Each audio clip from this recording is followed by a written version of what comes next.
I'm Kristol from the Most Extreme Wrestling. I think you all know me. Sorry, I don't have like the cool woo thing, hand gesture down like Chronix does. But you know who I am, you know where I'm from. Mission accomplished, right? And fun fact for the day, I actually just got back from our anniversary dinner, because happy anniversary to us. And no, this is not what I wore to the anniversary dinner. I just want to let everyone know. Actually, we're really pretty, like red dress, looked good. But didn't want to wear it for the video. And this is one of my anniversary presents from Chronix. Pretty cool necklace.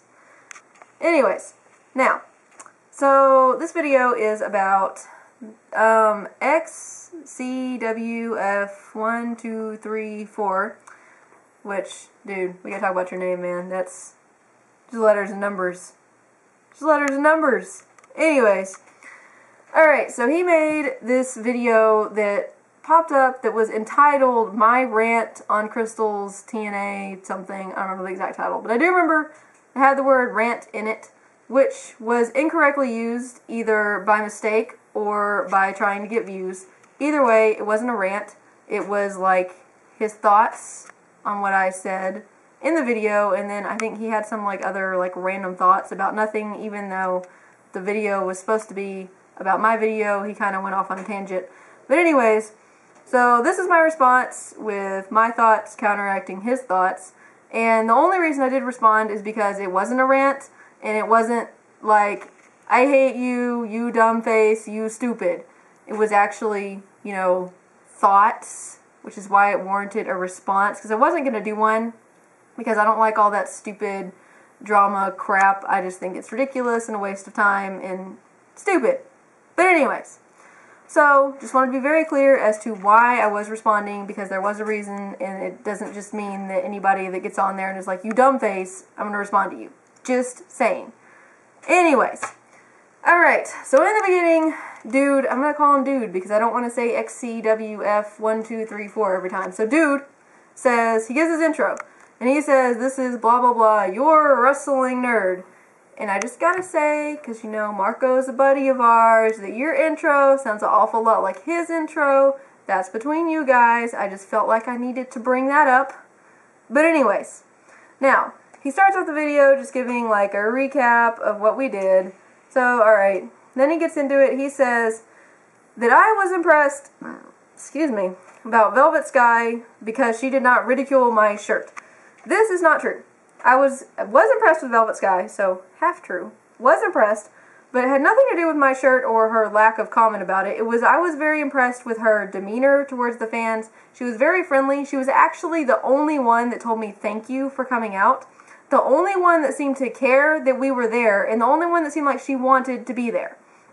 That was why I was impressed with her. Everybody else looked mad, unhappy, and they didn't really say anything to me except grunts and what's your name.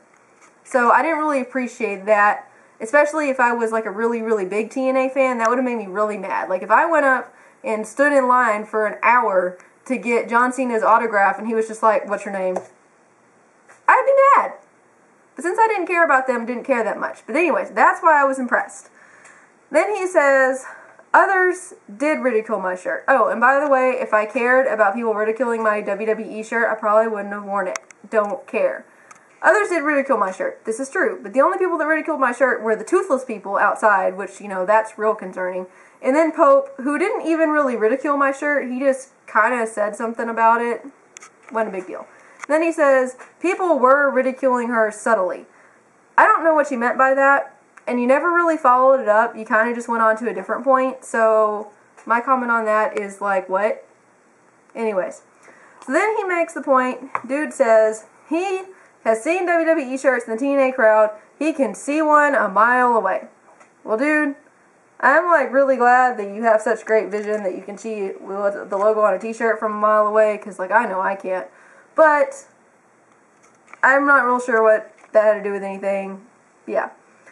Anyways, then he said you just didn't really back up what you meant by that point, so I really don't know what to say about it, because it was not properly backed up. Anyways. And then he says that I did not give TNA a fair chance. Well, this is my thing. Chance, by definition, means one time, one chance. That's how show business works. When you're flipping through channels, looking for a show to watch, you don't give a show 6 months of watching it before you decide whether you're going to watch it or not. How long do you give it? Like 5 seconds. You don't even give it the commitment of driving somewhere and watching it for 2 hours, meeting the stars and all that. No, 5 seconds. And wrestling people that are on TV know that. WWE knows that. TNA knows that. They know that they have to be interesting all the way throughout the show because that's all they have. They don't have, you don't get a chance of watching it for a ton of time. That's not a chance. That is not the definition of a chance. It doesn't even make sense. The show is good enough, it should pull you in from that 5 seconds, or in my case, that like entire day of spending with it. It should pull you in and make you want to come back for 6 months. That's the point. Side note, also true for YouTube videos. Who watches a YouTube video, like watches the whole thing and then decides if they're going to subscribe or watch the rest of the video? You watch it for like 10 seconds and you're like, yay, or nay. So anyways, now, moving on. So then he says, well, I'm not saying you have to watch it, but you should look up some YouTube videos. That would still involve me watching it. I would just be watching it through a different medium. So, yeah. Then he says, you know, yeah, they do have former WWE stars in TNA. They are trying to be as big as WWE. Thank you for proving my point that they are the lesser company. Because they're trying to be as big as in not as big as in not as good as. And then he says, he continues proving my point by saying that TNA will never compete with WWE on a production. The WWE has the highest production values. TNA will never touch them. Exactly my point. Now he says, TNA is where stars hone their craft. I agree with that. But why would I want to watch the company where stars hone their craft? Why wouldn't I want to watch the company where stars go when they have mastered their craft? That doesn't make sense. Would you rather watch, I mean, assuming you don't have a loved one playing, would you rather watch 4th graders play baseball or would you rather watch professional people play baseball? Just saying. Nobody dishes out $50 to go to a 4th grade baseball game. Alright, so then he says, not a whole lot of wrestlers want to go to WWE. I don't even think that I really have to hit that point because that's just ridiculous. Not a whole lot of wrestlers want to go to WWE because so many wrestlers grew up with dreams of making it in TNA. I got nothing to say about that. It's so ridiculous. It's not even worth talking about. Alright, so then he says, TNA is less stressful traveling, blah, blah, blah. He elaborates on that. I completely agree with that. I've said a million times, maybe not a million, but I've at least said several times, I'll say it again, that I have a lot of respect for Sting as a wrestler because he has actually told the WWE no, one of the few people that has, because he wants his character to be the same, he wants to have more control, he wants to be at home with his family, he doesn't care if he's not the most famous person in WWE, he doesn't care if he's not the most famous wrestler, he has his values, he wants this out of life, and he's got it, and he's going to keep it. I think that's a really admirable trait, especially for somebody in show business, to not just be after more money, more fame, more this at the expense of your family, your friends, and everything else. So I actually do have a lot of respect for Sting for choosing that lifestyle and have no problem with that decision. And sorry, the cat is trying to get into the trash can. That would be the distraction over here. And it's Teddy, by the way. Anyways, so, oh, we're going to get a view of Teddy. Because he's bad. Alright. So then he says, I'm an upcoming star. And I'm like, alright, I'm not going to like crush your dreams or anything. I assume that you're probably on YouTube to practice your promo skills and hone that, which is good. So props to you for trying to, you know, get better and work on your skills and all that. Now, then he begins to talk about himself, which again didn't have a whole lot to do with my thoughts on TNA or arguing with my thoughts or anything, but I'm going to talk about him anyways. He said he would love to work with TNA. And I'm like, yeah, okay, it's a starter place. Now he says, if I could make it in TNA, I could make it in WWE. This is so not true, is ridiculous. I mean, really. First of all, you have all the people that tried WWE, couldn't make it, so then went to TNA and became the top star, or one of the top stars, aka Mr. Anderson, Matt Morgan, etc. So obviously, they did make it in TNA, after they failed in WWE. So that doesn't even make sense. And then, excuse me again, sorry guys. Anyways, then you have all the people, let's see, Christopher Daniels, rejected by the WWE, AJ Styles, rejected by WWE, Winter, rejected, Velvet Sky, rejected, Austin Aries, rejected. You had a lot of people that have made it in TNA that could not make it in WWE. The WWE was like, yeah, forget you. So that doesn't even make sense. Alright, moving on. So then he says, I don't even care if I was on NXT, I would just want to wrestle. Alright, good for you. I'm glad you love something that much that you don't care anything about it, that you would just do whatever. That's fine. That doesn't really have anything to do with TNA. That's just kind of your personal opinion. Alright. So then he says, I don't care if I spend my entire career in the indies. I just want to point out, you didn't say wrestling career. Maybe you meant wrestling career, but you said like regular career, like that was going to be your whole career is wrestling in the indies and you weren't going to do anything else. Dude, like I'm not trying to be like rude here or anything. I'm just saying, because I know you're still in high school and that's kind of how I thought when I was in high school. After like living on my own for several years and having to pay things like rent and electricity and having lived in a really, really crappy house just because we couldn't afford any more, that really sucks. Like a lot. I mean, you have to eat and ramen noodles suck after a while. It's just not an ideal situation and one day it's just not going to cut it and you're going to need more money.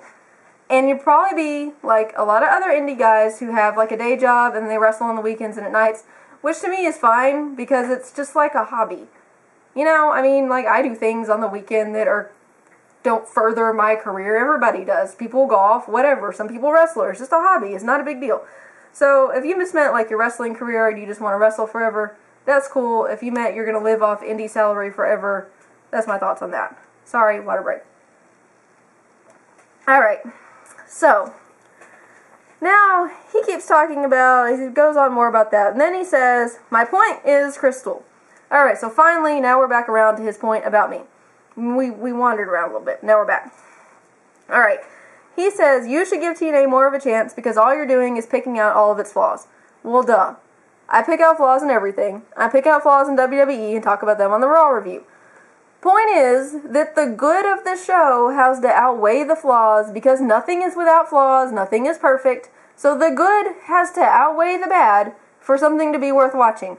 And I don't think TNA's good outweighs the flaws. All I saw, there was good points in the show. Like I think there's probably like, I would say 15% of the show that I actually thought was really, really interesting and entertaining.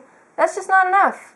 I could have dealt with it if it was like 15% of the show was unentertaining. I could have dealt with that, but it wasn't like that. It was way skewed the other way. Alright, so now we kind of go back off the point of my video and on to some other things, where he talks about how people perceive wrestling as steroids, drugs, blah, blah, blah. Side note, unrelated, that's why the PG era is here, because, yeah, it's a really bad reputation to have, especially for a publicly traded company. And then he says, no sport is drug-free, that's not wrestling, yeah, that's true. He talks about all these small guys that are popular, and then he says, you think wrestlers have to be jacked. And I don't think that he meant you as in me, I think he meant you as in general, but just to be very clear, I don't think that at all. In fact, I like, most of the guys that I like are smaller guys, Miz, Dolph Ziggler, even Shawn Michaels, my favorite of all time, he was a small guy. So, yeah. So that's not my personal opinion. Alright, and then he says something I just thought was kind of funny. Because he says, John Cena hasn't taken steroids. Oh, well, he probably has. So, yeah, kind of contradicted yourself there. Sorry, but I don't think there's any way that John Cena's never taken steroids. He may not be on them now, or he may not be on them as much now. I don't know, but dude has definitely been on steroids at some point. Just saying. Alright. And then he says, he goes on to talk about John Cena. He talks about John Cena's surgeries, which is a really, like, what the heck point. I don't know. But anyways, then he starts talking about this, why I'm a wrestling fan video. And this is not something that he directly said, but it's something that I want to address that he might or might not be alluding to. So what I want to address here is that people seem to have these, like, high school parameters of what you can and can't do and what makes you a real fan and not a real fan. And it just reminds me of back in the day when you weren't like cool enough to go to that Starbucks on that street because that's where the cool kids hung out, or you weren't a real metal fan because you liked other music too, because apparently to be a fan of heavy metal you have to like only heavy metal and never ever listen to any other genre ever, which is completely ridiculous. And people treat it the same way with wrestling. If you don't watch ROH, TNA, WWE, every pay-per-view, everything, and by the way, even though you can watch WWE, you have to secretly think, or you have to say that you think that Ring of Honor is really better if you want to be a real wrestling fan, because that's what real wrestling is. Number one, who decides what real wrestling is? Who? Just random people just sitting around going, oh, I think this is real wrestling. No. The truth is that you're a real wrestling fan if you spend $2 on a John Cena armband. Because the company does not care what other company you watch. They probably do care a little bit. But they don't care if you think that their company is the best ever. Like, they want your money. If you are sitting on your little webcam saying that Ring of Honor is the best thing ever, but you're wearing a John Cena shirt, WWE likes you. They probably wish that you would say better things about their company, but you spent money with them, and that's the bottom line. Money, money, money. Wherever you spend the money, that's what you're a fan of. Anyways, that was my rant on that. So, then he moves on that point, and he says, I'm going to ask Chronix why he's a wrestling fan, and I don't want to hear that it's because of his grandpa. But it was because of his grandpa. Because, excuse me, his grandpa is the one that got him into wrestling. You have to credit the person that got you into wrestling with you being a wrestling fan, because without them you wouldn't be a wrestling fan. That's just logical. And we're not going to make a special video about this. I'm just going to say that right now, because we've explained it at least 1,000 times on every single Q&A, and frankly, I'm tired of explaining it. Just to be real. Just be real. Alright. So, and then he wants to know why we still watch it as a grown-up. This is not that hard. I watch it because I find it entertaining. If I did not find it entertaining, I would not watch it. There is no honorable BS here. I just like it. Alright. Then he says, please watch your video. Yeah, well, I did. I made a response. And that's basically my conclusions. Even though it wasn't really a rant on me, I wanted to counteract with my own points.